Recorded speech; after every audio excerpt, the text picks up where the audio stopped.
A cold December wind rattled the office windows as the little girl stood trembling in the doorway, her mittens still dusted with snow, her eyes wide with fear. The CEO, Daniel Hart, looked up from a stack of termination filers, a broken bar, and froze. Because the little girl wasn't supposed to be here. Because the trembling whisper she breathed next would slice straight into his soul. Please see broken bar, please don't fire mommy. That was the moment everything changed. And before the viewers even realize it, this is where the story grips Amos. So if you're watching, don't forget to like the video and subscribe, because what happens next will remind you that miracles don't always fall from the sky. A broken bar, sometimes they come in timid little voices begging for one more chance.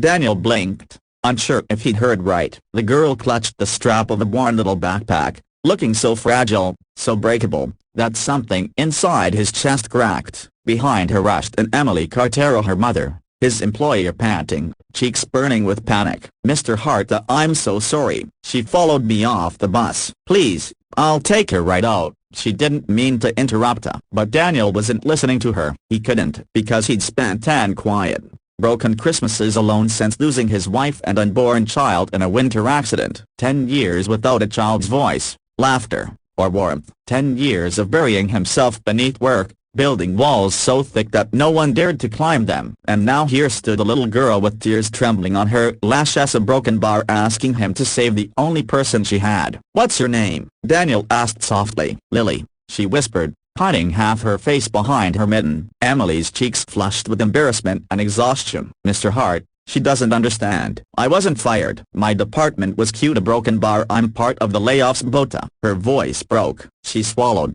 We'll be okay. I'll figure something out. Daniel had heard those words before. He'd said them himself once, long ago, when everything collapsed. He stood, walked around the desk, and knelt to Lily's level. Why are you scared? Your mom will be fired. Lily hesitated, then pulled out a folded piece of paper from her backpack. A childish drawing of crayons, uneven lines, glitter glue smudged, a small girl holding her mother's hand, and a giant building with the company logo. This is mommy's work, Lily said. She says she needs this job so we can keep our home. I heard her crying last night. I didn't know what to do, but a broken bar. I thought maybe I could help. Emily's hand flew to her mouth, tears slipping past her control. She tried so hard to be strong, to smile, to pretend everything was fine. But behind the forced smiles were unpaid bills, skipped meals, and a grandmother at home who needed medicine. Losing her job right before Christmas felt like the world had turned its back. And Daniela, who had spent years believing Christmas had nothing left to offer, felt something thaw inside him. He stood up slowly. Emily,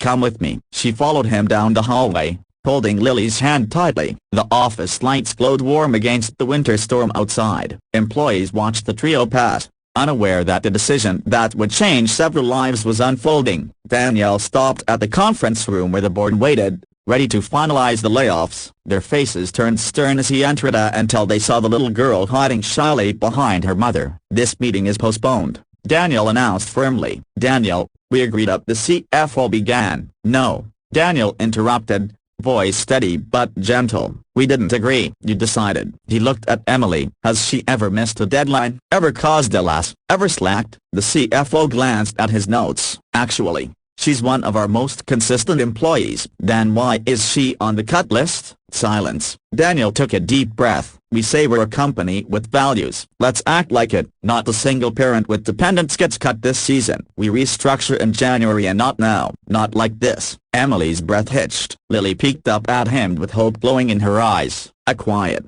stunned wave passed through the board. And slowly, one by one, they nodded. When the room cleared, Emily turned to him, shaking. You didn't have to do that. A broken bar. Maybe not, Daniel replied softly. But I should have. Long before now. Lily stepped forward, took Daniel's hand between her tiny ones, and whispered, thank you. The warmth of her touch spread through him like sunrise after a decade-long night. Days passed, then weeks. Daniel found himself stopping by Emily's department more often, checking in, offering help, noticing how much she carried alone. He found himself talking to Lily, too, hearing her stories about school, drawings, silly jokes. The loneliness he had lived in for so long began to fade. On Christmas Eve, as snow floated through golden streetlights, Daniel knocked on a small apartment door with a neatly wrapped gift in his hands. Inside, he found Emily's mother resting comfortably, Lily running up with a grin, and Emily standing warm and humble in a knitted sweater.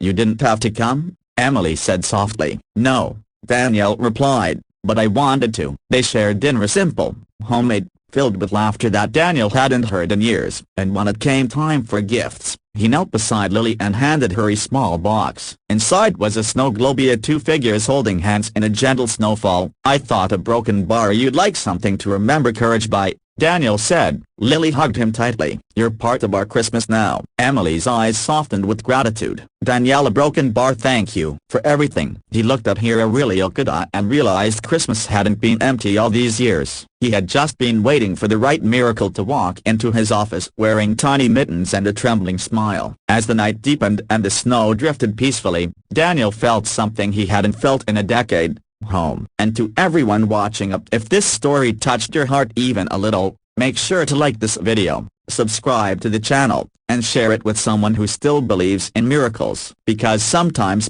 one whisper, a broken bar, one small voice, a broken bar can change everything.